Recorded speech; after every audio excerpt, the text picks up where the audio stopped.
Dobro, braće i sestre, тука сме во овој саботен ден заедно.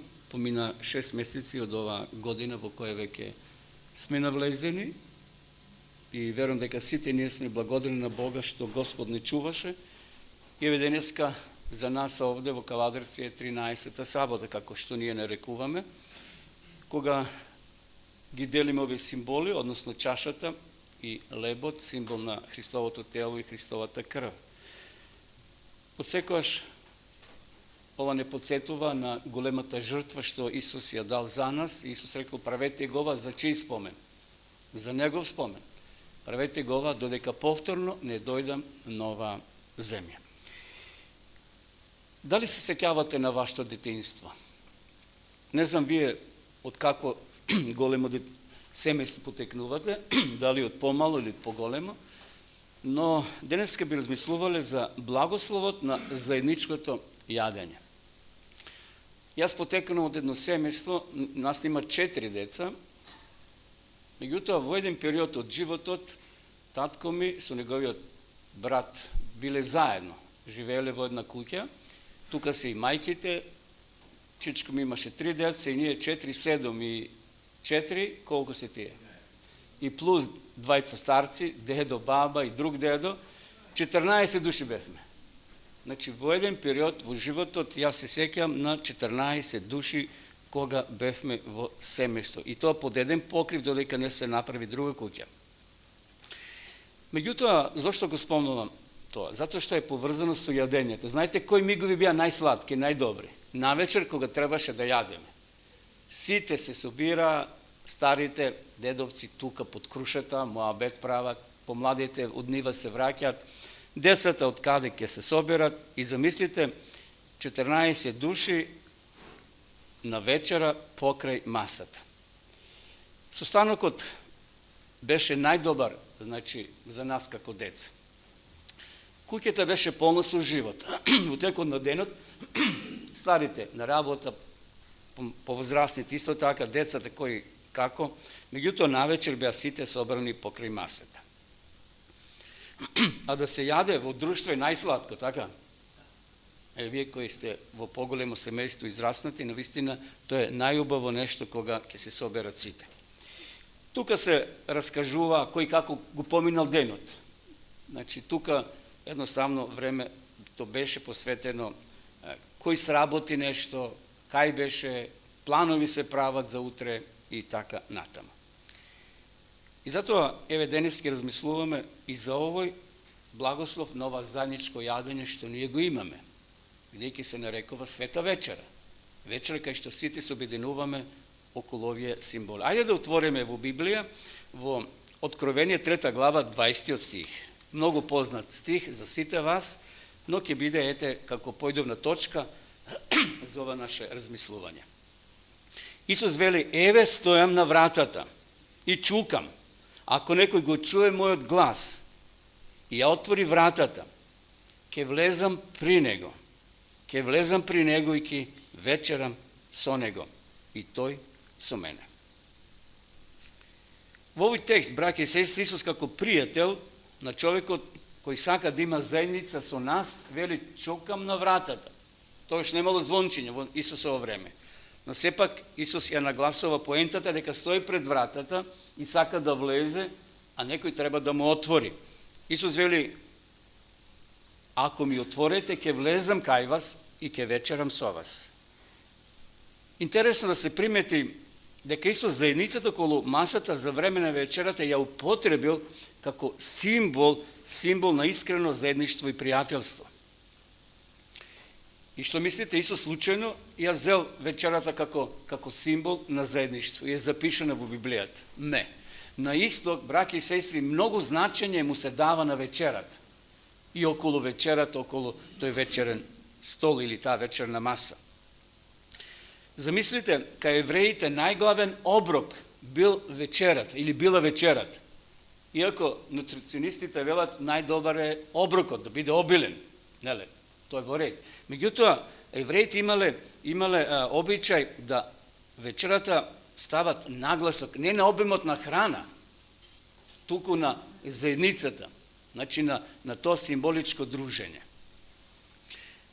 I sasvim je normalno, kako nije, što rekao na početku. Cel den ste odvojeni, trčite pa i deneska, koji kako, na koja strani, navečer se ubirate okolo masата. Еве да споменеме што правиле евреите. Значи, во текот на денот, тие имале разни обврски. И навечер се убирале околу масата, значи, на самата вечера. Јадењето кај евреите траело 10 до 15 минути. Не траело тоа со часови. Значи, не се става акцент на обимот, односно на количеството на храна. Тука околу семејството, околу масата, семејството разговарале за дневните случки. Се прераскажувале дневните настани, што кој сработел, каде бил. Дури, запишено во историјата, тука кај масата се решавале семејните проблеми. Кавгите ако биле во текот на денот. Тука мора да се решат. Зошто што пишува Павле? Да не ве најде сонцето во што? Во кавга некоја. На лутини. Мора да се решат проблемите. Дали се семени, дали брачни проблеми. Тука, околу масата, се случувале дури веридби и бракови се склопувале. Тука се правеле планови. Утре каде ќе одеме на работа? Која нива ќе обработуваме? Ти каде ќе одиш? Тој каде ќе оде? Значи, тука, околу масата, и затоа Исус овде ја нагласува важноста на вечерата. Зошто Исус не рекол, тропам и сакам да ручам со вас? Или сакам да појадувам со вас? Не. Овде Исус става акценат, значи, на самата вечера.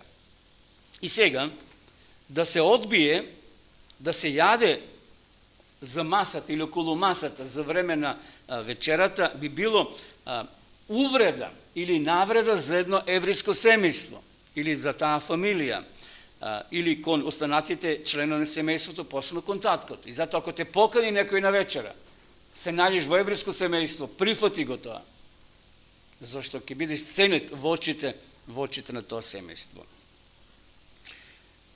И затоа, еве, ќе ви споменам, например, библиски настани. Саул бил многу лут на Давид, бидејќи 2 пати поред не дошол на јадење и неговиот стол бил празен. Читајте во 1 Самуилова 20 глава од 25 до 27. Значи, Давид знаеме од кои причини не отишол на вечера. Саул што намеравал со Давида? Му бил непријател, му бил конкурент и сакал да го намами да дојде. Меѓутоа, тоа Давид го осуетил, би рекле, и не отишол. Меѓутоа, столот на Давида бил празен. Да се јаде заедно со останатите браќи и сестри и да се има нешто против некого од присутните, се сметало за голема увреда за целото семејство. Затоа морале да се разрешат сите проблеми тука покрај масата.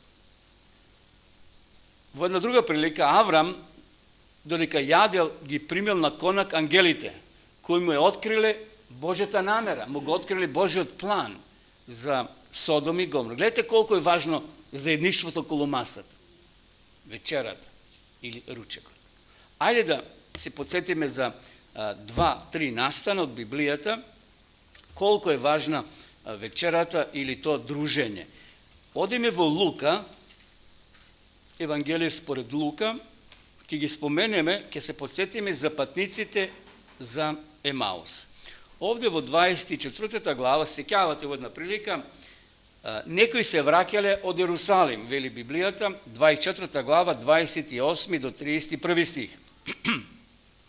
И кога се приближија до селото, значи од Ерусалим, одат кон селото Емаус.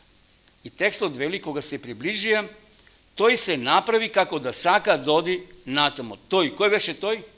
Исус, така. Но тие го задржува, велејќи, остани со нас, зашто вечерата е близу, а денот веќе превали, и влезе да остане со нив. И додека беше прилегнат со нив покрај трапезата, зеде леп, благослови, го раскрши, им го даде. Тогаш им се отвори очите и го препознаа, но тој стана невидлив за нив. Гледате, овој човек бил Исус, од овие двајца луѓе, овде ги има и нивните имиња. Го повикале непознатиот, зашто веќе сонцето било на запад, скоро да зајде. И вели, вечерата е готова. Ајде, дојди со нас, да пренокеваш, ке ручаш, тука покрај нас. Исус се сложил и вели, влегоа во собата и влези и остане, и додека беше прилегнат со нив покрај трапеза. Значи, тогаш немало маса, како сајга кај нас. Немало столови. Ти имале она округлото, како се викаше тоа? Молам? Синија. Кај нас доле тоа е турски збор, синија. Меѓутоа, тоа е софра, да кажем.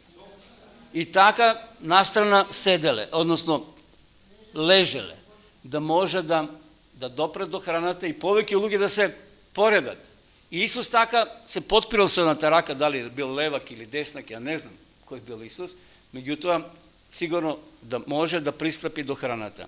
И тој вели, влезе со нив, вечераше, се помолил, ја благослови храната. И одеднаш вели, стана невидлив за нив. Значи, овие двајца ученици, браки и сестри, на патот за Емаус, несвесно го поканеле Исуса Христа на вечера. Тие мисли дека тоа некој обичен патник. Околу семењата маса и непознатите стануваат познати. Непријателите стануваат пријатели. Тука поред масата не седели само леп, туку се подарува и дел од срцето. Околу масата се склопуваат најголемите деловни работи. Вие кои сте фирми кои имате бизнис, каде понекогаш одете да склопувате бизнис? Каде, братинче? Кафана, ресторан. Зошто се оди таму? Не мора да пиеш. Ако си у кафана, не си пијаница.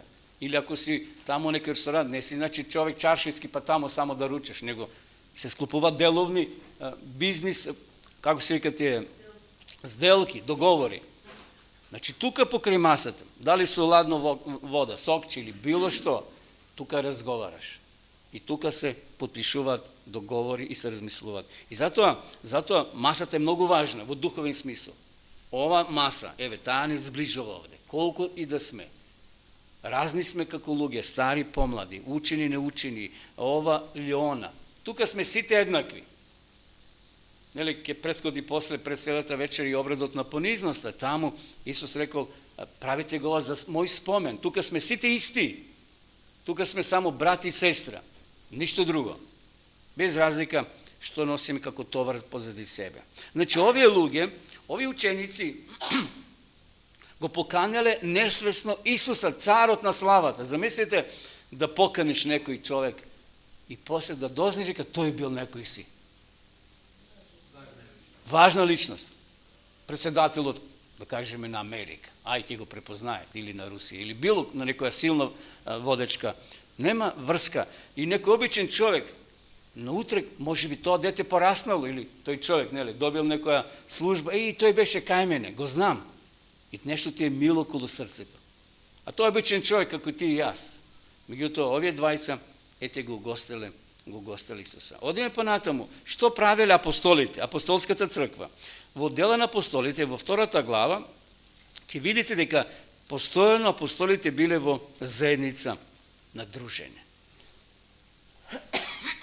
Може би некој постарите од нас овде ќе каже, па многу имаше повеќе љубов пред 20-30 години, што не значи дека денес немаме љубов меѓу себе, почитување. Меѓутоа тогаш немаше интернети, немаше мобилни, немаше вакво експлозивно, да кажеме, дружење на тие интернет мрежи. Тогаш луѓето повеќе беа дома, може би покрај телевизорот, некои емисии ќе се види, меѓутоа немаше такви, да кажеме, гласила електронски, кај што луѓето денеска се врзуваат и може да разговарат, да се гледат, но физички да не бидат заедно. Меѓутоа, апостолите еве што правеле. Дела 2 глава, 42, вака вели 46.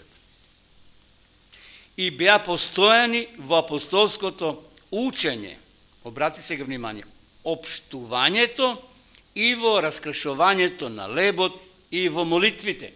Значи имале вечери, се дружале. 46 стих. И секој ден беа постојано еднодушно во храмот, раскршуваа леб по домовите и прима храна со радост и просто срце. Мината сабота беше јубилејот во Прилеп, така некој бевте од вас.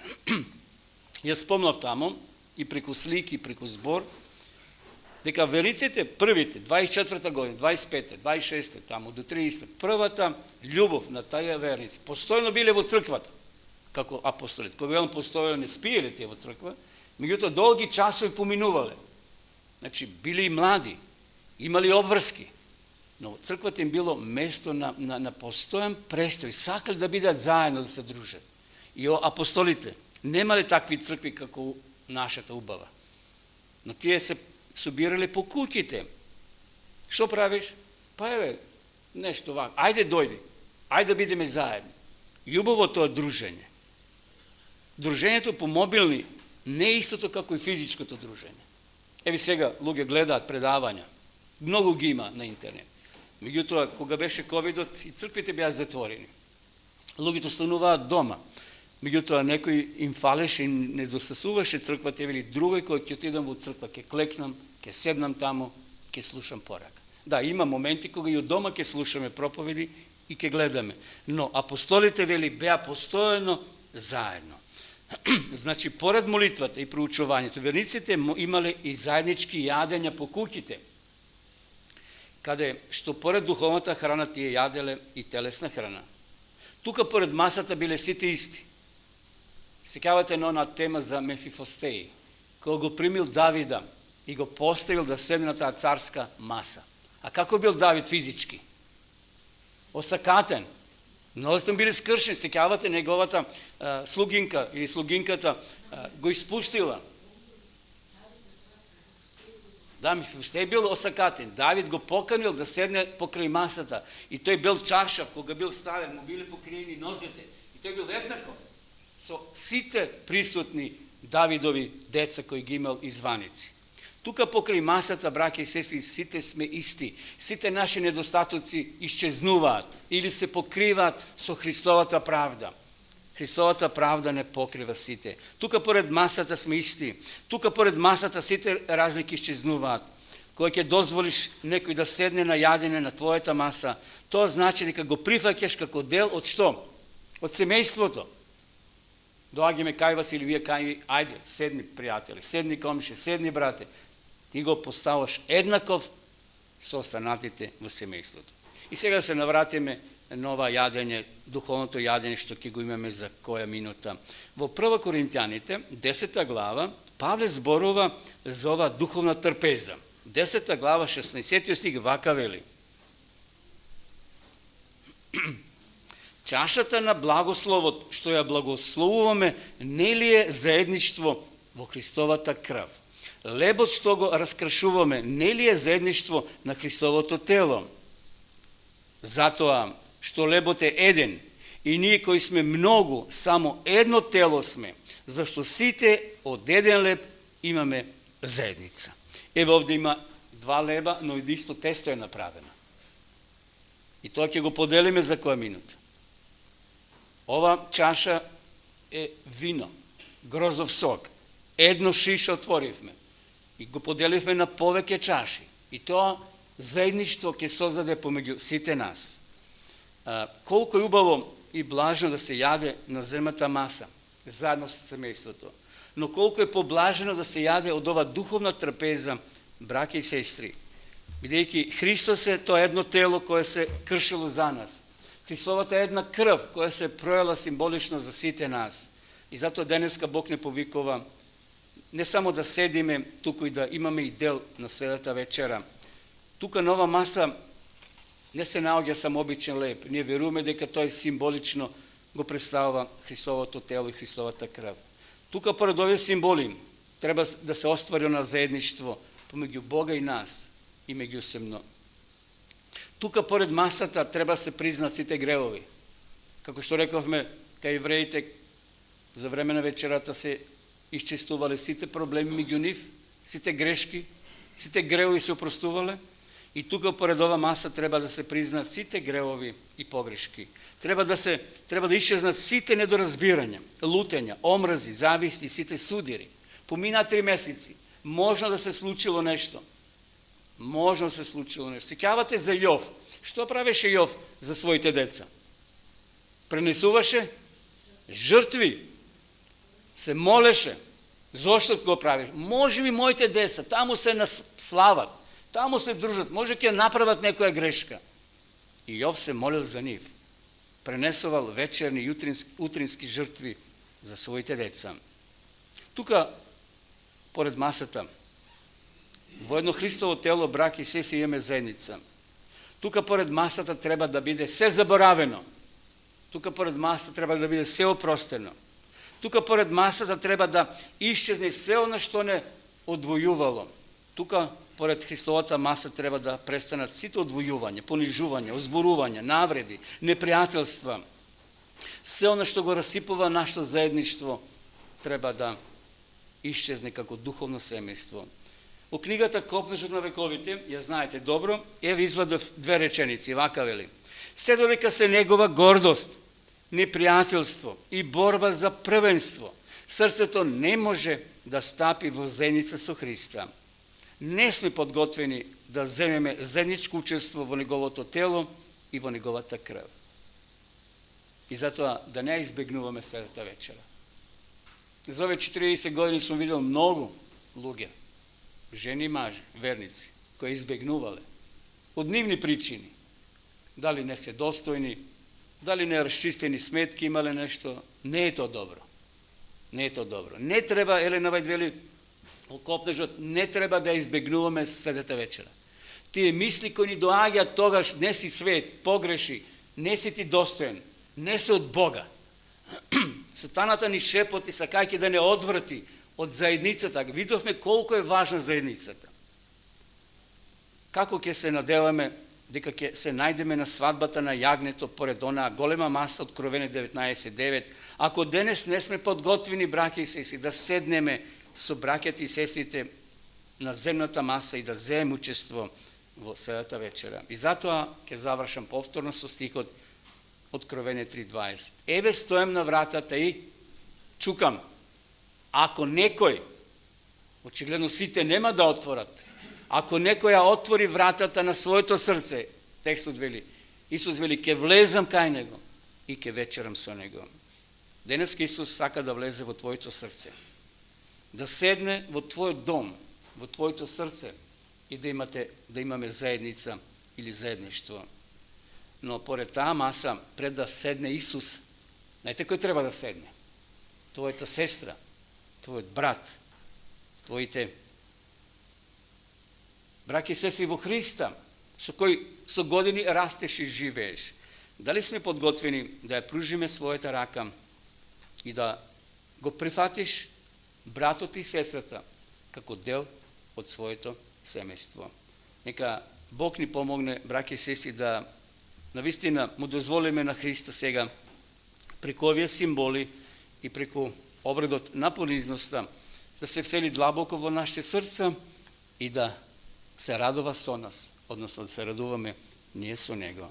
И затоа да ја почувствуваме денеска, да го почувствуваме денеска благословот на заедничкото јадење. Амин.